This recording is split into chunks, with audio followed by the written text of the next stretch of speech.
All right, so here, inshallah, with our tafsir, we're going to be, inshallah, just continuing what we were doing yesterday. But I promised that we were going to go for tafsir al-Qurtubi. Okay, so let's do that. And we were at this ayah, right? وَمَا عَلَى الَّذِينَ يَتَّقُونَ مِنْ حِسَابِهِم مِّن شَيْءٍ وَلَكِنْ ذِكْرَى لَعَلَّهُمْ يَتَّقُونَ. And we wanted to go to tafsir al-Qurtubi in that regards. Okay, so let's go to tafsir al-Qurtubi. Sorry, the page is basically at the page where I left off and not where you left off. Okay, let's see. And hold on, we're going to go to Tafsir al-Qurtubi to go over the things that, okay, here we go, this ayah. وَكَذَّبَ بِهِ قَوْمُكَ وَهُوَ الْحَقِّ. I think انظر كيف نصرف الآيات لعلهم يفقهون is basically the last thing that we did in Tafsir al-Qurtubi. So therefore it takes us to وَكَذَّبَ بِهِ قَوْمُكَ وَهُوَ الْحَقِّ. So basically right here, ayah 66. Okay, let's see what Tafsir al-Qurtubi had to say about this. وَكَذَّبَ بِهِ قَوْمُكَ. Now, when you look at bihi or biha, so that's basically a pronoun. Let me just delete all of this so we could, have a better view. Okay. And unfortunately, this isn't allowing me to, you know what? Sorry, but I think I would have to redo this, reload, because it's not allowing me to get a good view of it. And I think it's blurry on your end as well. So we're going to give it some time. Okay. وَكَذَّبَ بِهِ قَوْمُكَ. So when you look at the word bihi, okay, when you look at the word bihi, what does that actually mean? The word bihi, that and that your people, so that would be the verb, كَذَّبَ would be the verb. And when you look, كَذَّبَ is the root. كَذَّبَ means to lie. كَذَّبَ basically means that they have denied. Okay, bihi in it. So what is bihi you're referring to? In Lugha Arabiya, whenever you have a pronoun, the pronoun is going to be referring to the nearest noun. So if we're talking about the nearest noun, what is the nearest noun? And that's that area that scholars would even probably discuss and go into a debate, because sometimes you could have a direct noun, and sometimes looking at the context, you would actually refer to the noun, basically looking at the context. So in this situation, for example, the first opinion basically said, كَذَّبَ بِهِ قَوْمُكَ وَهُوَ الْحَقِّ. And it is the truth. Your people had denied it, and it is the truth. And the first group of scholars, they basically said, well, bihi, this is actually talking about al-Quran. Ibn Abi Abla. Who's Ibn Abi Abla? He was actually a Palestinian scholar. Maybe we need to know who he is because he's Palestinian, right? Let's do that just for a second before we go in details, right? Let's do that. So Ibn Abi Abla, here we go. And I'm going to share it in order for you to actually see Ibn Abi Abla and who that is. Okay, let's say. So he was, let's look at that, right? And our favorite resource, this isn't Islam Web. The resource is not Islam Web. The resource is actually Siyar A'lam al-Nubala. But Islam Web basically has all these resources that they basically uploaded,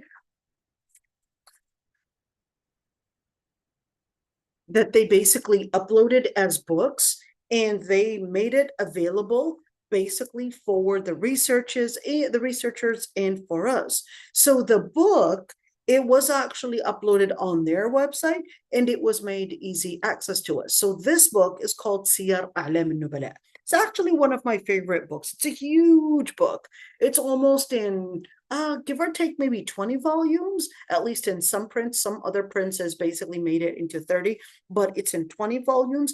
And Al-Dhahabi basically mentions the most important scholars, the most important figures that basically lived from the time of the Prophet ﷺ up until his time, and he died basically the 8th century Hijrah. Okay, and he mentions Ibrahim ibn Abi Abla. That's the scholar that mentioned a different opinion right there. And he said, Al-Imam al-Qudwa, Shaykh Palestine. He's basically the scholar of Palestine, and he was one of the tabi'een. What is a tabi'i? A tabi'i is basically the one who learned and had seen the Sahabi, the companions. Okay, a Sahabi is a person that saw the Prophet ﷺ. A tabi'i is a person that saw the Sahabi. A tabi'i is a person that saw the one that saw the Sahabi. Okay, that and so forth. You keep going like that. Okay, so he was basically Shaykh Palestine, just wanted you to see that one in order for us to basically learn about the scholars and what they say. Okay, now we saw that Shaykh Palestine.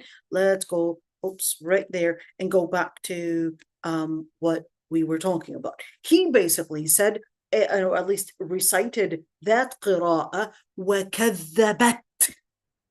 Wait a minute. كَذَّبَتْ, remember, in Lugha Arabiya, we said this before.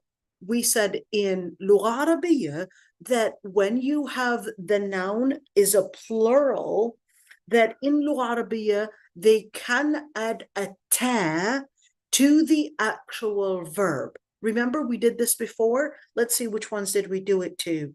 We did it to, where was it? We did it to, oh, I can't remember. But anyhow, I can't remember. But, oh, here we go. يتوفى. Was it وهو الذي يتوفى? No. Oh dear, forgot. Okay, well, we got the idea. Which ones was it actually for? وَكَذَّبَتْ بِهِ قَوْمُكَ. That's basically another qira'ah. And وَهُوَ الْحَقِّ. So is this bihi referring to the Quran, or is it, if we're talking about bihi referring to the Quran, then وَهُوَ الْحَقِّ is also going to refer to the Quran. Right? Because it's basically the two pronouns speaking about the same thing. Okay, but some scholars actually said the pronoun bihi is referring to the context that was actually mentioned within this ayah. So وَكَذَّبَ بِهِ قَوْمُكَ وَهُوَ الْحَقِّ, meaning, hey, did you see how they were, those ayat, those different evidences, how they were displayed right before their eyes? Maybe they should ponder in them, they should study them, they should reflect on them. That was the previous quote. And therefore, is this كَذَّبَ بِهِ قَوْمُكَ referring to this quote right there? Maybe I should actually mark it. Is this referring to this quote right there? That is, that they had denied the stories, they had denied all those different markers that they had probably studied in archaeology or seen in history, and what happened to these people and what happened to them as they had denied the words of Allah subhanahu wa ta'ala and all of that. Did they see those markers? Did they see those evidences? Did they study them? Did they see how Allah subhanahu wa ta'ala exposes them, those signs that is to see? And is this bihi referring to the signs, or is this bihi referring to the ayah? Is this referring to the ayah itself, meaning ayat, meaning Quran, or is it referring in general as the different, let's call them the open signs? Just want you to see this one, and how, when you see the scholars of tafsir sometimes debating the pronoun, it doesn't mean that the words in themselves are ambiguous. It just means it's a slight debate in how do we see, is it a metaphor? Is it basically referring to an actual noun that was mentioned, and which one is it? Is it the noun that is in the ayat to mean the al-ahdiyya, to mean basically the specific ayat, meaning Quran and basically what was revealed in al-wahy? Or is this speaking about musarrif al-ayat, meaning the open ayat, meaning the world around you, meaning those ayat and how they unfolded in this world that you would say around you? Okay, قُلْ لَسْتُ عَلَيْكُمْ بِوَكِيلٍ, and say, I am not a wakil, meaning a warrant upon you. What does that mean? So al-wakil is the person that is responsible to basically be acting on your behalf, or الوكيل could also be the person as a power of attorney. Like, for example, I'll say, you know, I'm gonna basically sign the papers, and I want you to be the power of attorney to perhaps maybe buy the house or sell the house, or, you know, act on my behalf to do X, Y, Z, which were supposed to be my legal rights, but now I'm giving the authority to someone else to act on my behalf. Okay, so قُلْ لَسْتُ عَلَيْكُمْ بِوَكِيلٍ. In other words, the Prophet ﷺ was asked to tell them that I'm not going to be, one, advocating or even acting as the power of attorney on your behalf, and I'm not responsible, that is, for whatever decisions you're going to be making. Therefore, I'm not going to take accountability. I'm not going to take accountability for whatever choices that you make. And therefore, as a prophet, my duty is to just deliver the message, and your duty is to embrace it. If you choose not to embrace it, then you're the one that's going to be held accountable, and not myself. So therefore, I'm not going to, one, take the accountability over your actions. I'm not going to keep track over your actions, and therefore I'm not the one that's going to reward you or even punish you for them, because my duty is to just be a warner. And therefore, I had delivered the message, and that's the same exact wording that the ayah, وَمَا أَنَا عَلَيْكُمْ بِحَفِيظٍ. The same exact meaning, وَمَا أَنَا عَلَيْكُمْ بِحَفِيظٍ, and I am not basically hafiz, meaning I'm not going to be keeping track of what you had done. I'm not going to be the one to preserve you, basically from the accountability or the implications of what decisions you had made. That's going to be your responsibility. That's going to be basically a reflection of what choices and what actions you had done. Now I want you to look at this one, because this one is quite tricky. Okay, then he says, ثم قيل هذا منسوخ بآية القتال. What does that mean? So when you look at آية القتال, let's go to آية القتال first in order to understand what we're talking about. Okay, so we're going to آية القتال. Okay, let's look at that one. So آية القتال, I'm going to put that one. It's quite tricky, because when you're speaking about آية القتال, I'm just going to get this one out. I don't even know what this picture is. Okay, آية القتال. Allah subhanahu wa ta'ala, in this ayah, okay, basically, كتب عليكم القتال وهو كره لكم وعسى أن تكرهوا شيئا وهو خير لكم وعسى أن تحبوا شيئا وهو شر لكم والله يعلم وأنتم لا تعلمون.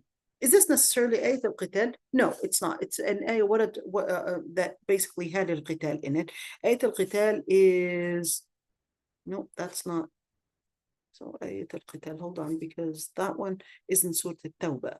Okay, let's do this. Ayat al-qital, and we're going to go Surah al-Tawbah. Okay, so you could actually see it. قاتلوهم يعذبهم الله بأيديكم. Okay. Let's say, okay, here we go. سبب نزول آية السيف. آية القتال is also the ayah which is called آية السيف. Okay, the آية السيف or آية القتال, and Allah subhanahu wa ta'ala says in the beginning of Surah al-Tawbah, برأتم من الله ورسوله إلى الذين عاهدتم من المشركين.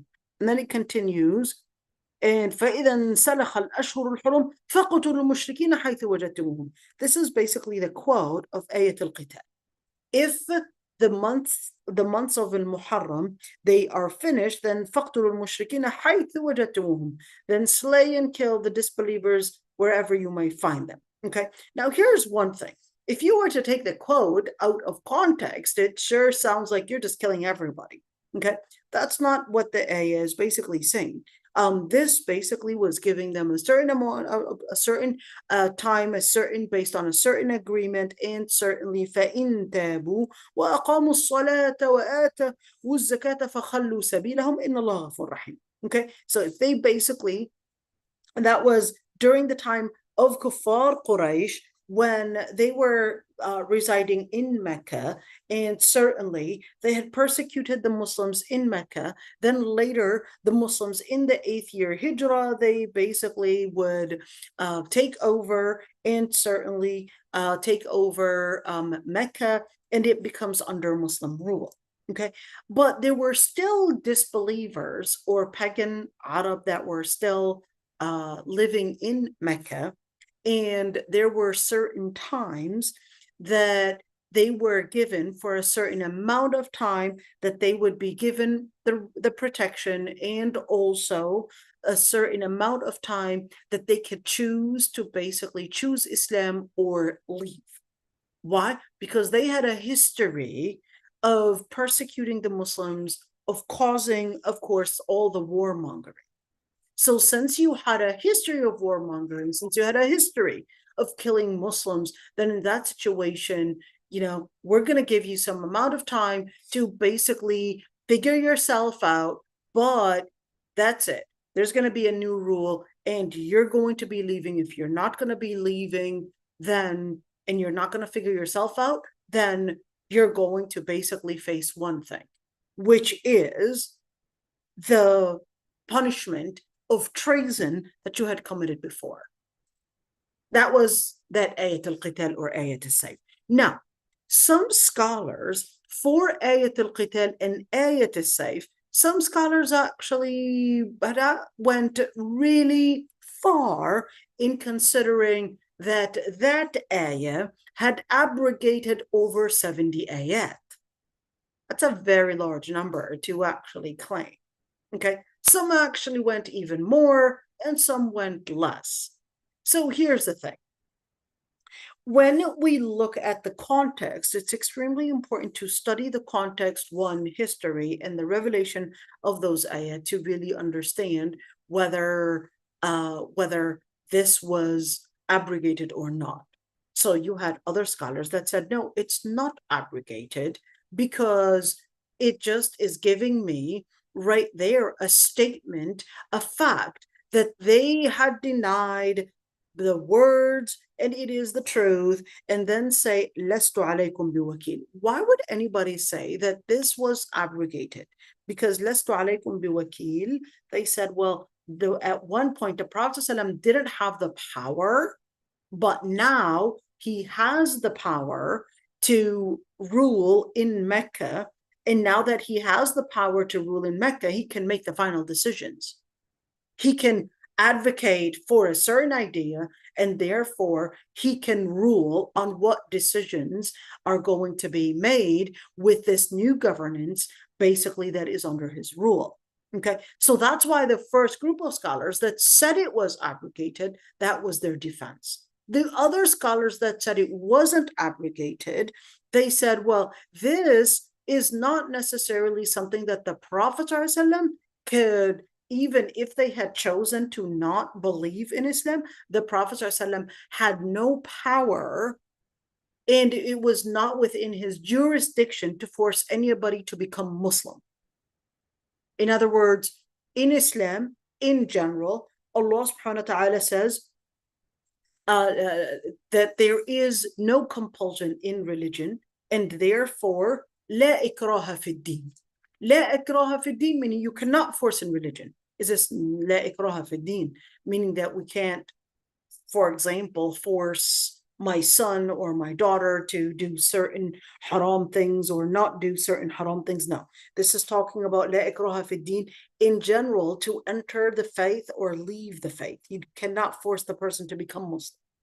That's what it's talking about. But do I have the right as a government, for example, to make hijab mandatory? Yes, I do. But I thought it was a personal opinion. It's a personal choice. No, not necessarily. Not necessarily. Practicing the religion of Islam, the government does have the right to say, here are the things that you need to practice. Hijab is mandatory, and therefore the women that go out with hijab, without hijab, for example, the government can actually say, well, we would need to make this rule that women cannot just go out undressed like that. or perhaps make a rule to make, if anybody drinks, we're going to punish them for drinking, or if anybody sells drugs or whatever, or perhaps, engaging in these acts, that we're going to basically judge and do what is necessary to prevent such sins from happening. Does the government have the right to do that? The government does have the right to do that. Does it have the responsibility to do that? Yes, within the lens of wisdom. Want you to put that one and underline it. So why am I saying within the lens of wisdom? Especially during our times. Okay, I'll give you an example. Gaza. Gaza was ruled by, let's just say, a Muslim ruling at one point. Okay, let's just call it that. Okay, and the ones that were governing there, they didn't make hijab mandatory. Okay, but they worked differently. They were basically encouraging Islamic studies. They were encouraging Islamic tarbiyah within the society. And that's how hijab became something that was common. People became a lot more aware of their Islam. You had people actually memorizing the Quran in huge numbers, large numbers. So they basically worked differently. They didn't mandate it as a government, but they did the different, let's call it, agendas in order to bring about a society that embraces the practices of Islam. That's not something that is foreign on any governance. That's the same thing. Even if you were to look at the liberal governments, they would do the same thing. Liberal governments, when they basically had taken over, for example, the Democrats, they had taken over, they basically made learning about LGBT and all these different things and making it as mandatory to be what they called it inclusive and what they called it sexual orientation, blah, blah, blah. They did the same thing, but in basically a different way. In other words, they were shoving it down the throats of people too. Okay, they were shoving it down the throats of people. But in Islam, we basically say it as, no, it's not shoving it down the throats of people. It's basically putting in discipline. It's putting in discipline. You want to consider teaching people or indoctrinating people, you want to call it, that narrative that what we are doing is that somehow we are making it hard on people, where somehow, they want to scare people away from people teaching Islam and tell you that, oh, they're forcing it onto people. Forcing it onto people? Can we actually force it onto people? Well, Islam teaches us how to teach it to people, how to discipline people in that way. And that's mandatory. One thing, it's quite sad that a lot of the people that would embrace haqq, Umar ibn al-Khattab had said, my worry is not about the haqq, but my worry is when those that would embrace haqq would be cowards to defend it, would lose their momentum, you would see that the people of kufr, that the people of deviance might actually have more enthusiasm to defend wronghood than the people of haqq. And when the people of haqq would speak in passion, they would be labeled as, oh, you're being too fanatic. Why are you angry? It's like, why am I angry? So you labeled my passion as anger. But when you were basically acting in the way, shoving down the throat of all those students and making them believe in that indoctrination, you wanted to call it as a way of being inclusive. Allahul Musta'an. Okay, how did we get there? I don't know how we got there. But قُلْ لَسْتُ عَلَيْكُمْ بِوَكِيلٍ, I guess that was the word, just letting us realize that, no, when we speak about governance, when we speak about لا إكراه في الدين, it does not include the practice of Sharia. The government has the responsibility within wisdom, okay, to bring about the society in a better place. It depends on the circumstances that the society is in, okay. لكل نبأ مستقر. For لكل نبأ. What is a naba? A naba is basically a piece of information. You know, عما يتساءلون عن النبأ العظيم. What is a naba? A naba is basically the information. But a naba itself actually means not any kind of information. It is a very important information. That's a naba. So when it says عما يتساءلون, what are they questioning about? What's the controversy about? What are they debating? What are they arguing about? عن النبأ العظيم, they're arguing about the big, magnificent, and severely magnificent information that was passed on to them. الذي هم فيه مختلفون, and they're debating about that. كلا سيعلمون, oh, they're going to know. ثم كلا سيعلمون, and they're going to know. ألم نجعل الأرض مهادا. Don't they say the different evidences that earth was made, it's a place for them to dwell in, well, etc. The different ayat. Okay, so when we're speaking about naba, this naba right there is basically a piece of information, and therefore this ayah is saying لكل نبأ مستقر. In other words, just as they were كذب به قومك, they denied whether bihi was referring to the ayat, okay, or whether bihi was referring to the general information that they were supposed to be comprehending, that they were supposed to be seeing as signs to prove that this is the truth. But then لكل نبأ مستقر. Well, every single piece of that information that they were basically denying, even though it is the truth, but they were still denying it. Well, لكل نبأ مستقر. For every single piece of that information, there's going to be that truth that would be unfolding. And everything, there's going to be a time where it unfolds at a specific appointment, at a specific timing, where it's not going to be expedited, because the Lord Almighty is not an impulsive Lord. It's not going to be changing the timing of it. The Lord Almighty is not impulsive Lord. He's not going to change whether postpone what's going to happen or whether expedite what's going to happen, because the Lord Almighty had determined this is mustaqar. It's an appointed timing. It's a specific timing that is not changing. It's not going to be expedited, not going to be postponed. It's basically going to be unfolding as the Lord Almighty had determined. And there is another interpretation that some scholars had said, and they said, well, this is actually meaning لِكُلِّ عَمَلٍ جَزَاء. For every single action, that there is a jaza, whether a punishment or whether a reward.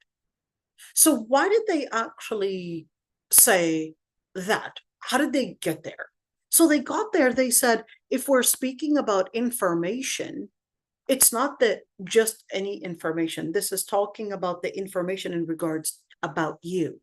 This isn't talking about when Judgment Day is going to happen and when a victory or defeat is going to happen and when your death is going to happen, but this is talking about your specific information. لِكُلِّ نَبَأ, meaning every single specific information about you is basically going to be unfolding. In other words, you do what is good, that's going to bring you a good outcome. You do what is bad, well, that's going to bring you a bad outcome. You practice and you are consistent with lying, well, that's going to basically get you into, let's say, losing your trust, losing your privileges without you realizing. You expedited a certain reward, that means you're going to be losing many other rewards that were probably more important, and so forth. So therefore, this interpretation, لِكُلِّ نَبَأٍ مُسْتَقَرٍ, is basically referring that each and every single behavior, every single choice, every single information about you is basically going to lead to a certain consequence. So that was the second interpretation.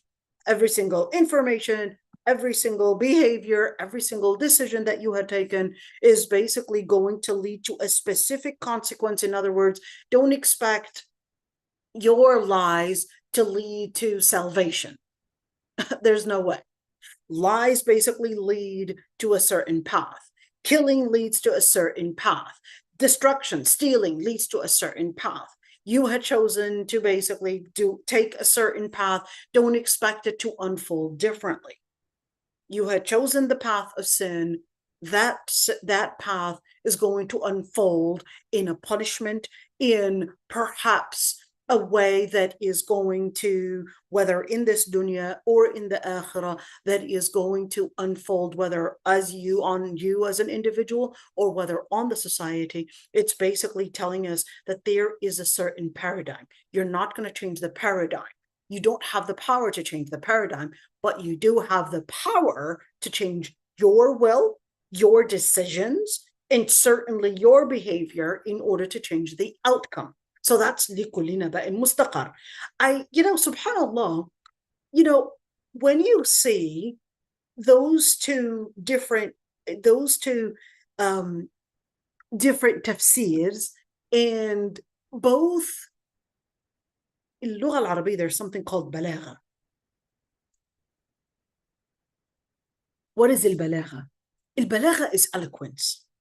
Al-balagha is to study the words, but it's actually to go farther than the surface interpretation. It's to go deeper in the meaning. It's to go deeper in the context. It's to go deeper in how these words are conjugated. And that's that area that in Lugha Arabiya is such an eloquent language that, look at this, you read it in one way, it gives you this great and magnificent meaning. لِكُلِّ نَبَإٍ مُسْتَقَرٍ. And you read it and you go further and you get a different interpretation. لِكُلِّ نَبَإٍ مُسْتَقَرٍ.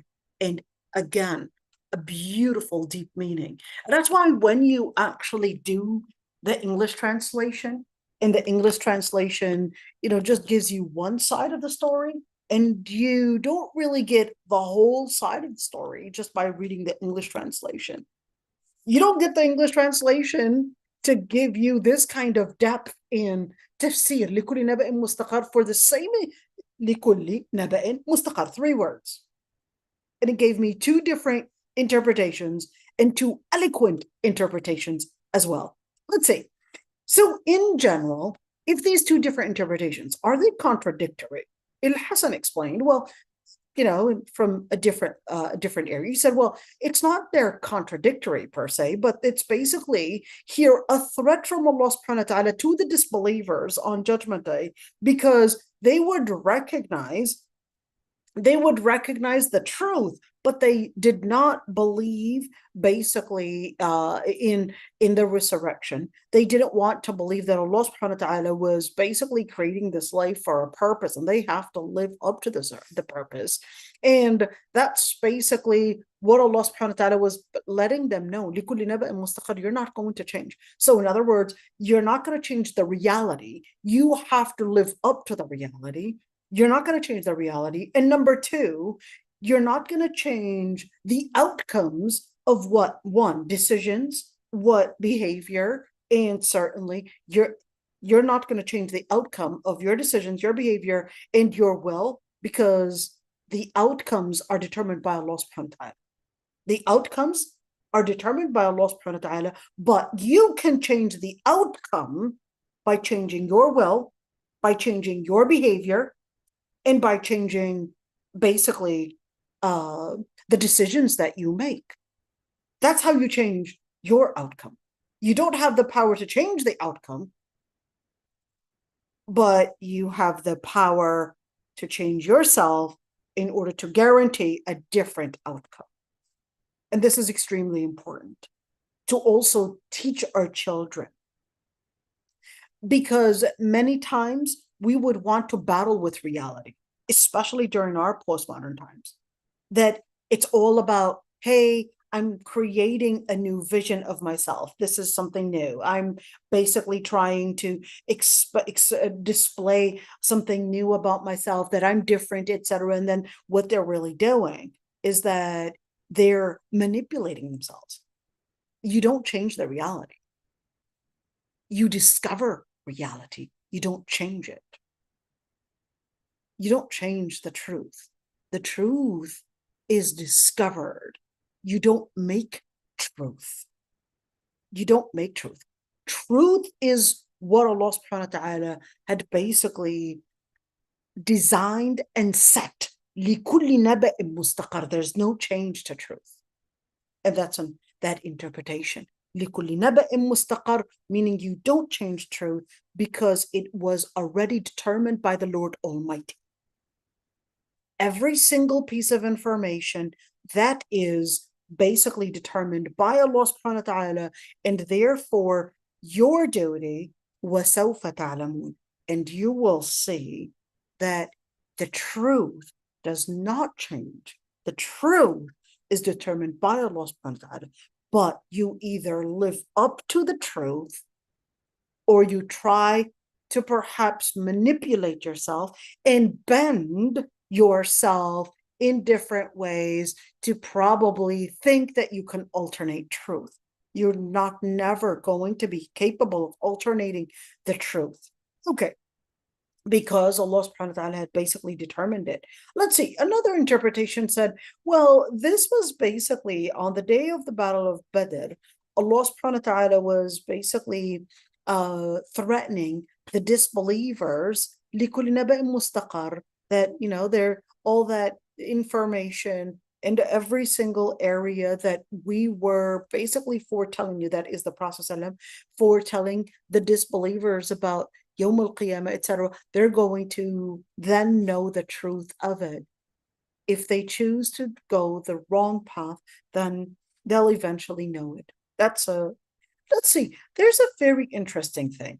Thalabi had mentioned that he had seen in some of the books of Tafseer that this ayah is useful for moral toothache.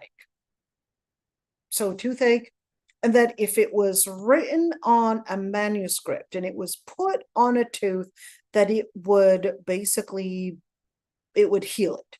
And here's one thing, or actually a couple things. When we're speaking about ruqya, I had yesterday, I think it was, someone sent me a question.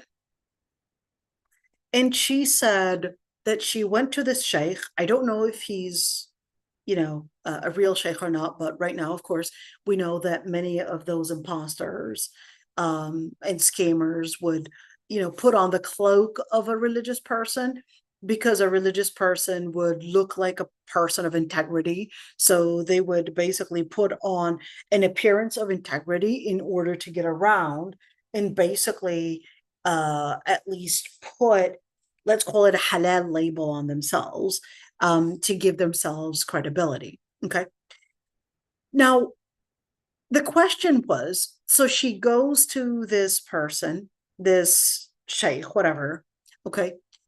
He reads Quran on her, and then he gives her some herbs to use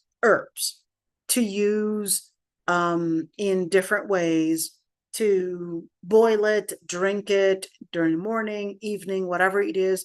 Some of it contained honey, and some of it contained sage. Other things were just different herbs, okay? And also habbat al-barakah. I don't know what habbat al-barakah is in English, but you know, it's a small black seed. I think it's even called black seed. Anyhow, and gave it to her and told her to, some of it it's to rub on the body and some of it is to drink it. Okay, now, and she said, is that a bid'ah?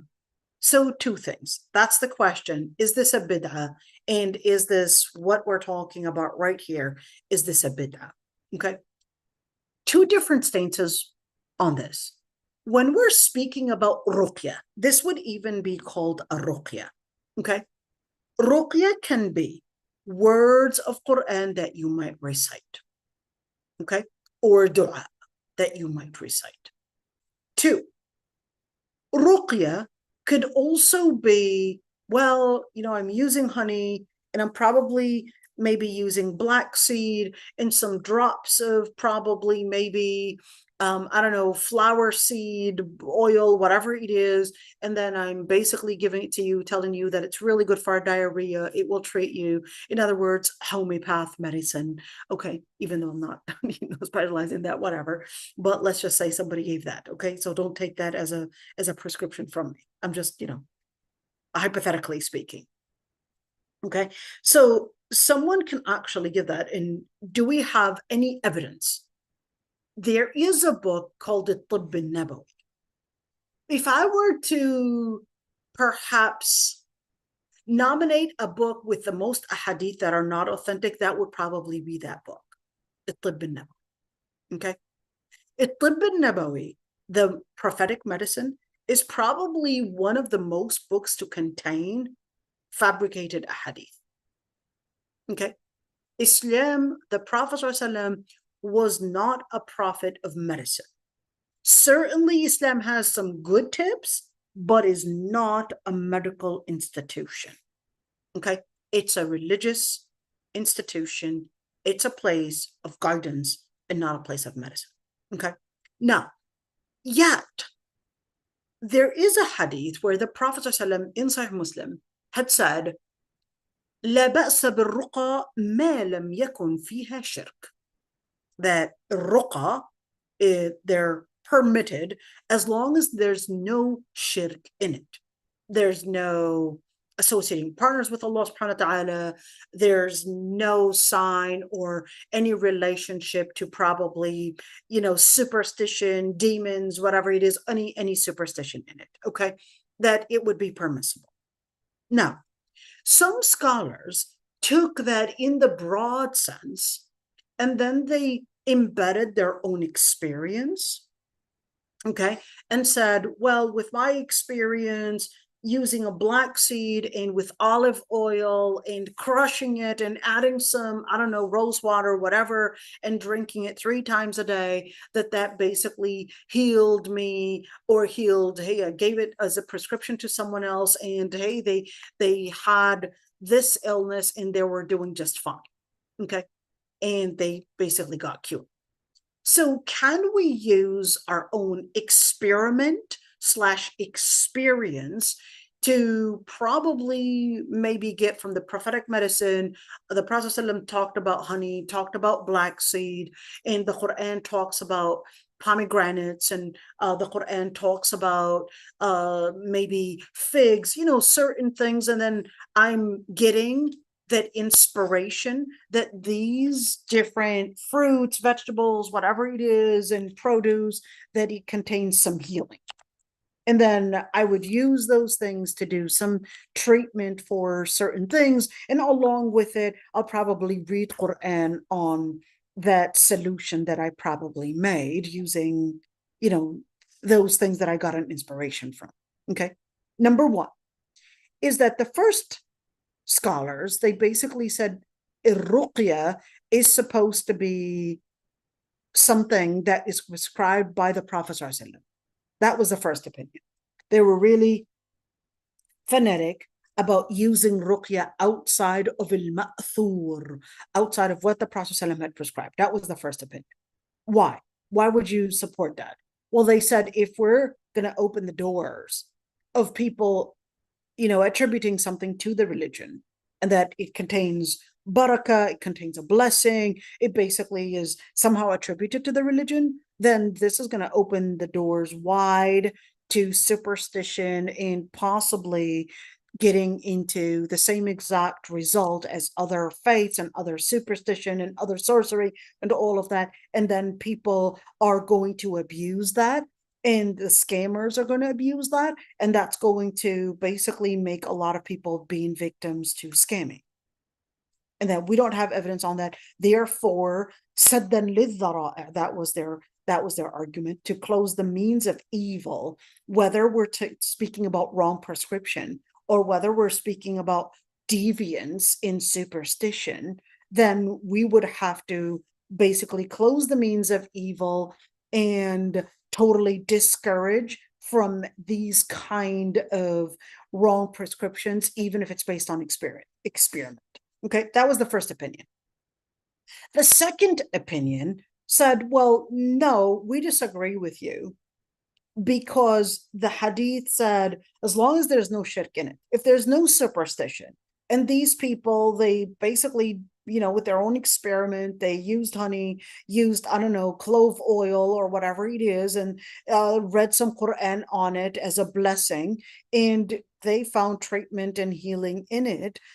As long as it doesn't contain shirk, that's their experience. It made them, whether it's a spiritual healing or whether it's literally a healing, medical healing, homeopath healing, whatever it is, you can't necessarily call it haram.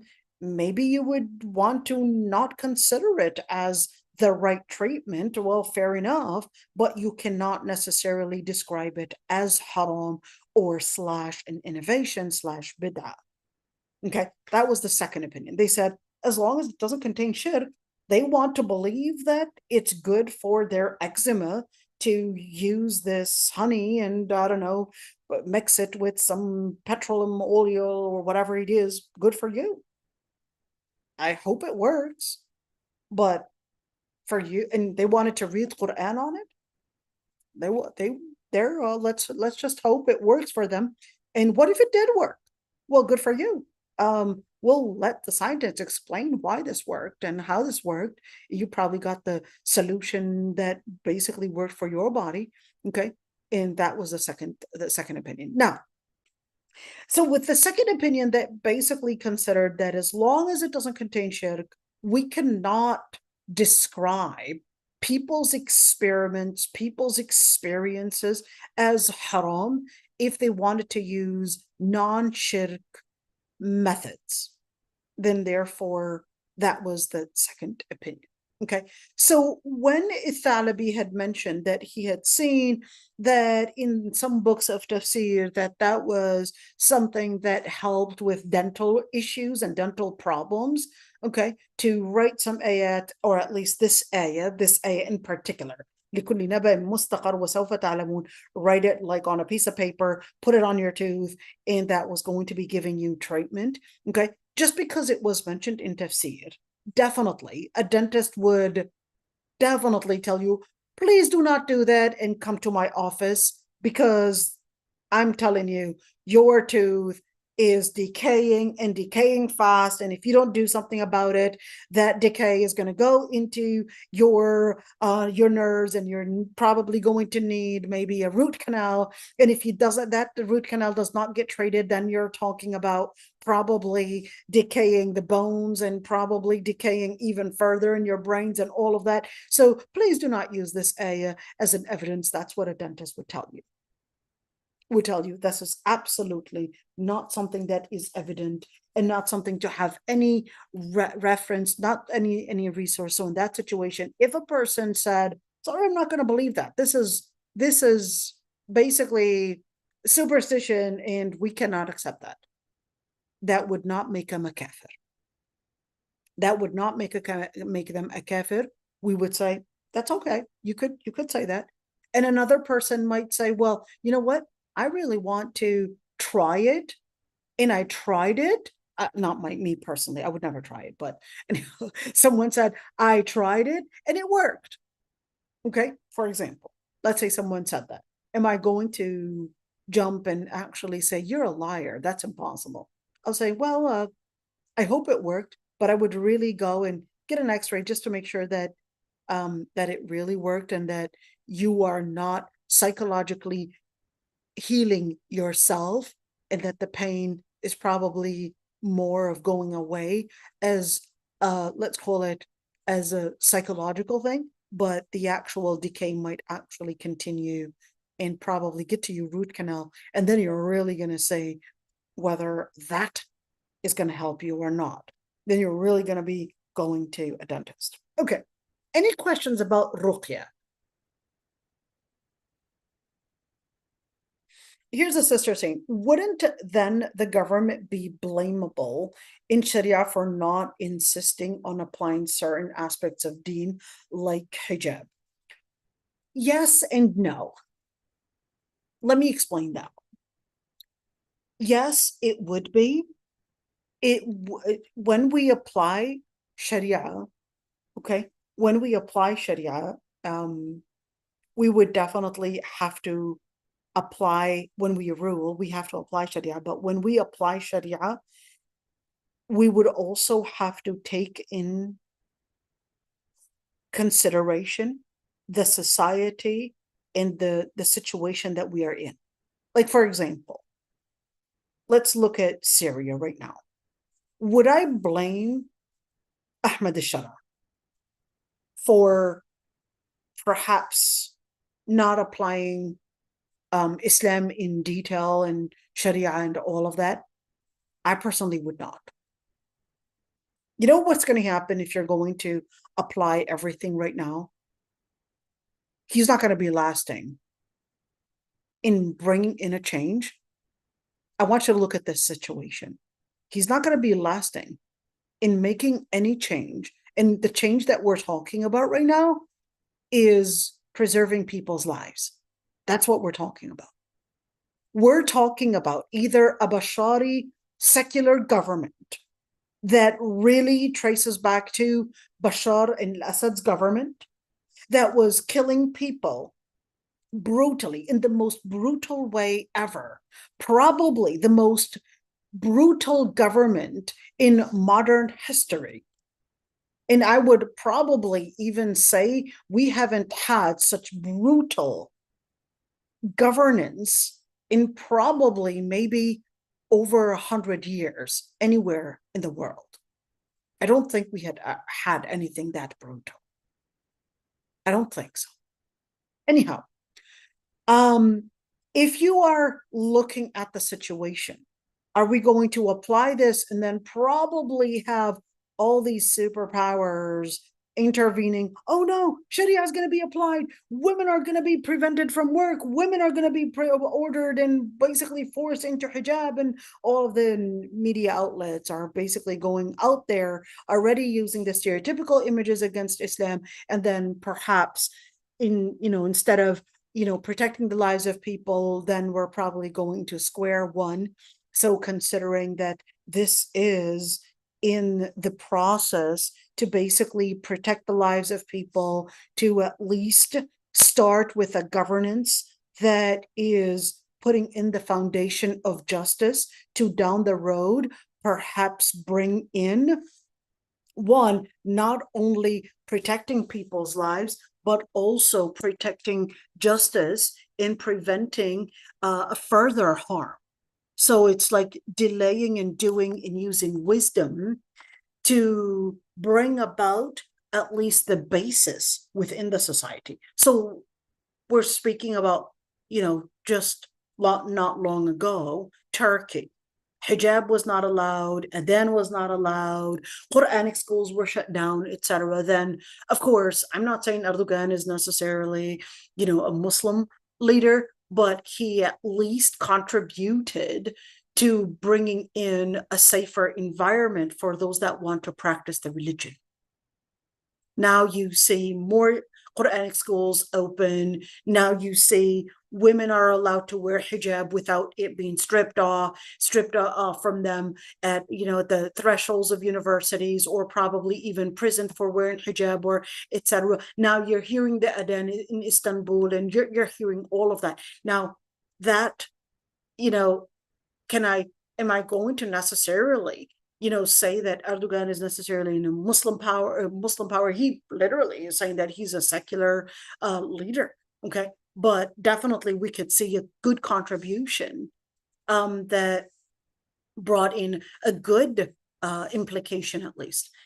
So here the sister is now taking us back to the ruqya, and she said, so what is ruqya in a nutshell? Only words or treatment as well? Ruqya basically means treatment. Okay. So ruqya means treatment, and the treatment that was common during the time of the Prophet ﷺ was, one, just their own, let's call it home medicine, that they probably used maybe, venom, and probably put some things on it in order to probably treat a certain illness. And that was what was called medicine. Okay. They would use their experiment, their simple experiment, in order to probably get a treatment for a certain illness. Might use perhaps certain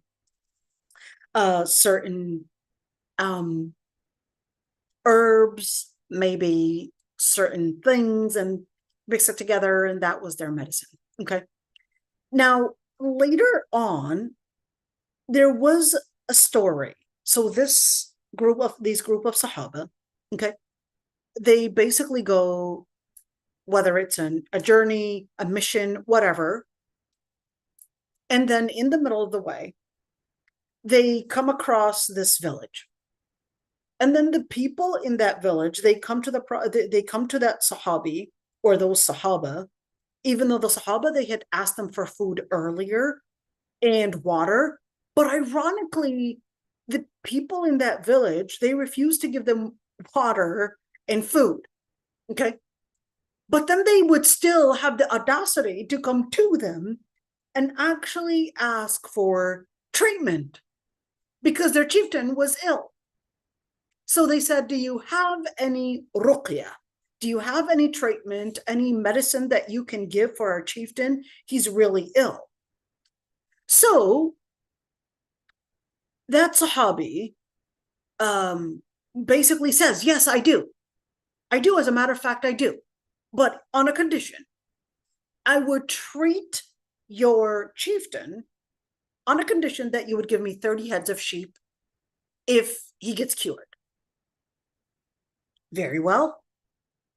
Agreed. That Sahabi goes, reads al-Fatiha 7 times. And then he described that the chieftain كأنما قد نشط من عقال. He was like a horse that was all tied up, and then all of a sudden he's like completely healthy, completely cured, everything was gone. But here's the thing, that Sahabi, it's like, okay, 30 heads of sheep, he gets the 30 heads of sheep along with those Sahaba, and then hey, you guys refuse to give us food, well, we're not going to give you free treatment either. They go back to the Prophet ﷺ. Okay.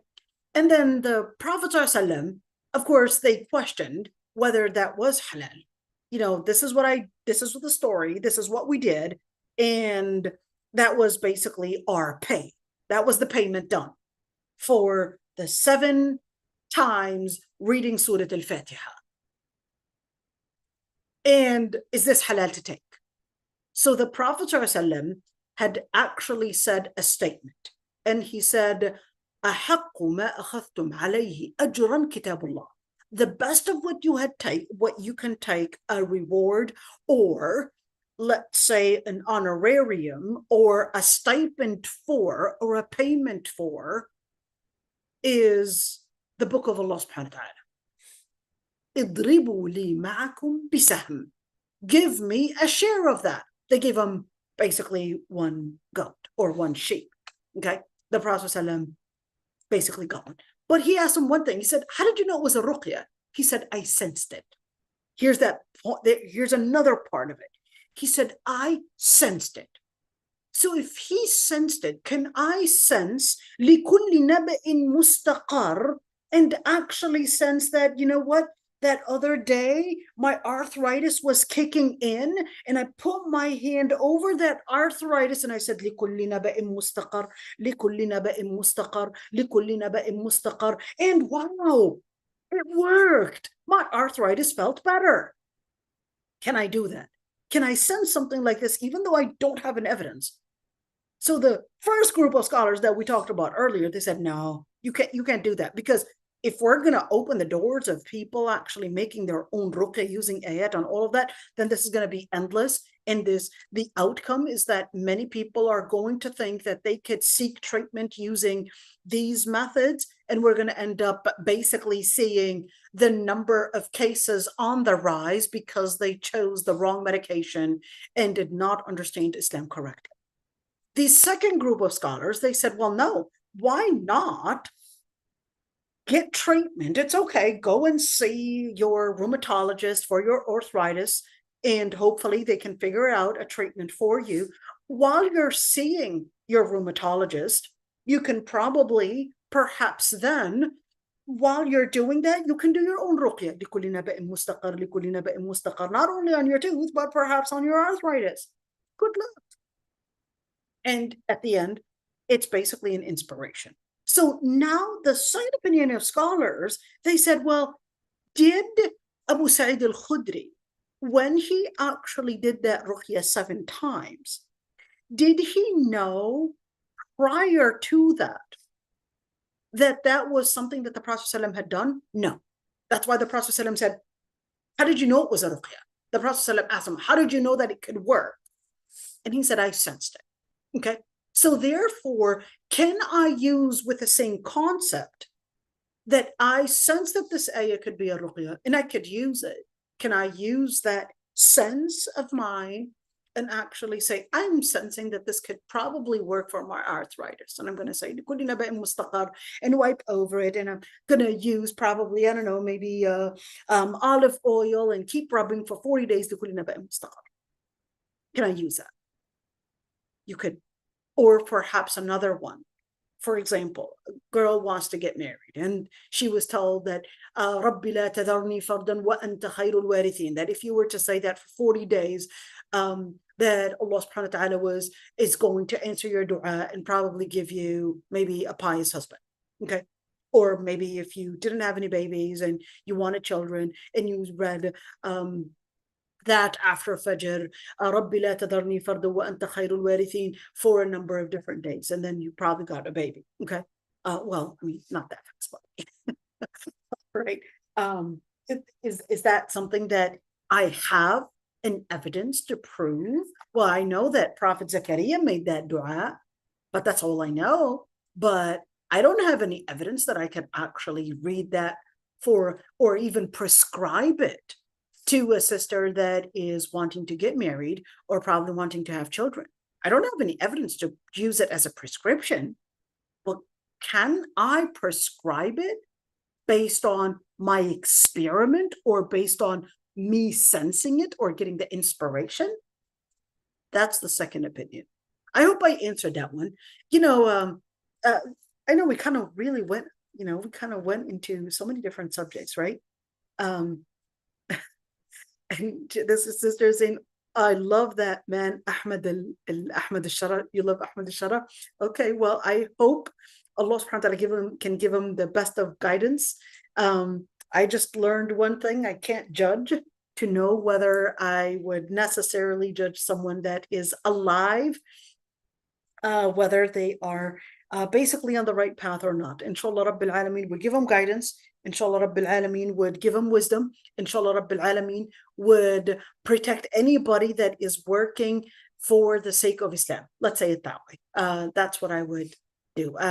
Inshallah Rabbil Alameen would inshallah give them guidance and give them wisdom.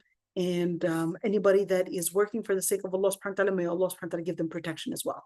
All right. So this is it, inshallah. If there are any questions, I'd be happy to answer them.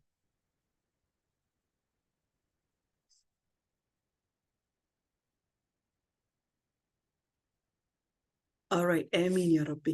I guess you prefer that let's see, how do you do this? Okay, sometimes where is it?